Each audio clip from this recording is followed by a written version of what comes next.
किसान भाइयों, स्वागत, वंदन, अभिनंदन। आप सबका एक और कृषि ब्लॉग में स्वागत है। तो यहाँ मैं बताने वाला हूँ कि ढलान युक्त ज़मीन को खेती युक्त ज़मीन में कैसे तब्दील करना है और ढलान पे भी आसानी से खेती किस प्रकार कर सकते हैं। एक अच्छा और फ्लैट जगह बना के इस पे आसानी से खेती वर्क किया जा सकता है। तो ढलान को कैसे समतल करना है और कैसे इसकी मेड़बंदी करना है ताकि मृदा अपरदन और मृदा क्षरण जैसी समस्याएं देखने को न मिले और अपन खेती आसानी से कर पाए। अगर पठारी क्षेत्र है और ढलान युक्त जगह है तो सर्वप्रथम आपको जगह चिन्हित कर लेना है, सर्वे कर लेना है और इसको अपन को सीढ़ीनुमा खेत के आकार में देना है। तो सारी जगह चिन्हित करने के बाद कहाँ से अपन को पॉइंट लगाना है और कहाँ अपन को ढलान को समतल करना है और कहाँ अपन को सीढ़ीनुमा आकार देना है। तो इसको सर्वप्रथम निचले हिस्से में ये इस प्रकार से एक पाल उठा देना है। पत्थर की ये पाल होगी जो कि मजबूत होगी। इसी पे पानी ठहराव होगा और मिट्टी अगर बह के भी आएगी तो इसी से रुक पाएगी और बह के बाहर नहीं जाएगी नदी नालों में।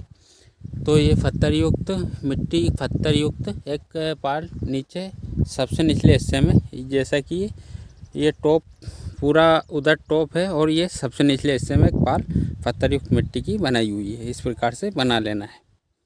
फिर इस पठारी क्षेत्र में जितने भी पेड़ पौधे या छोटे झाड़ियां हैं उनको जेसीबी के माध्यम से उखड़वा के क्लीन करवा लेना है और झाड़ियों को रिमूव करके एक साइड हटवा देना है और प्रॉपर तरीके से जगह को खाली कर लेना है। तो इस प्रकार से ढलान का चयन करने के बाद में वहाँ से पॉइंट लगा के कट करना है और वहाँ से मिट्टी को खिंचाई करके नीचे की साइड ले जाएंगे। तो अपने पास जगह कितनी है, लंबाई चौड़ाई कितनी है, ये चीज़ सेलेक्टेड करने के बाद में सीढ़ी अपने को इस ढलान कितनी है उस हिसाब से सीढ़ियों का पॉइंट लगाना है। 1 लगाना है, 2 लगाना है, 4 लगाना है।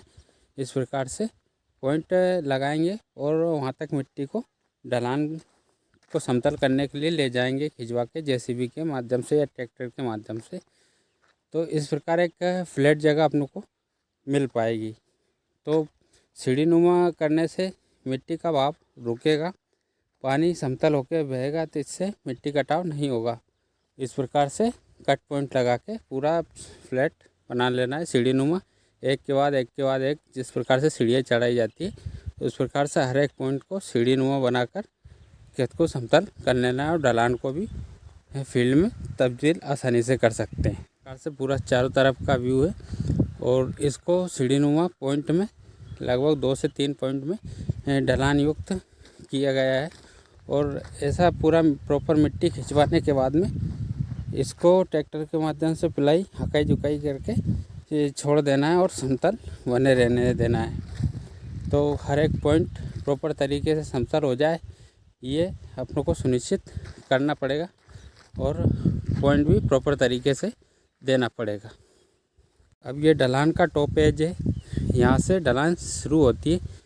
तो ढलान के टॉप एज पे अपनों को एक नाली बनवाना है ताकि ढलान का ऊपर से जितना भी पानी आएगा बारिश का वो इस नाली के माध्यम से खेत फील्ड जो बनाया है उसमें ना जाके साइड बाई साइड निकल जाए।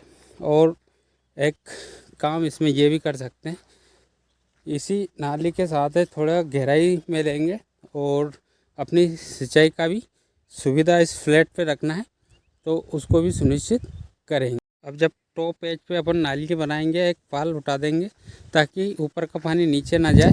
तो इसी के साथ में एक अच्छा सा फार्मिंग वर्क ये करना है, सिंचाई व्यवस्था करना है। जब अपन रबी सीजन आएगा तो सिंचाई करके खेती आसानी से कर पाएँ। तो इसी में पाइपलाइन डलवा देंगे और इसको मिट्टी से हल्का हल्का से दबा देंगे और जगह जगह पर पॉइंट निकाल देंगे पानी सिंचाई के लिए इसी नाली में। तो जो निचला हिस्सा है उसमें सिंचाई कर पाएँ। तो बारिश में तो बारिश से खेती हो जाएगी, लेकिन जो रबी सीजन आएगा उसमें सिंचाई करके और स्प्रिंकलर या इस प्रकार की व्यवस्थित सिंचाई के माध्यम से सिंचाई कर पाएंगे और खेती फील्ड कर पाएंगे पूरा यहाँ पर। तो इस प्रकार से ढलान युक्त सीढ़ीनुमा खेत बनाकर पटारी और ढलान युक्त जगह पर भी आसानी से खेती कर पाएंगे, सिंचाई सुदृढ़ कर पाएंगे, जिससे मृदा अपरदन भी नहीं होगा, मृदा क्षरण रुक जाता है और खेती भी आसानी से कर पाएंगे, और जिससे कि अपनों को काफ़ी अच्छा रहेगा और मिट्टी के भाव को रोक पाएंगे, जिससे कि बंजर भूमि होने से बची रहेगी और खेती भी आसानी से कर पाएंगे।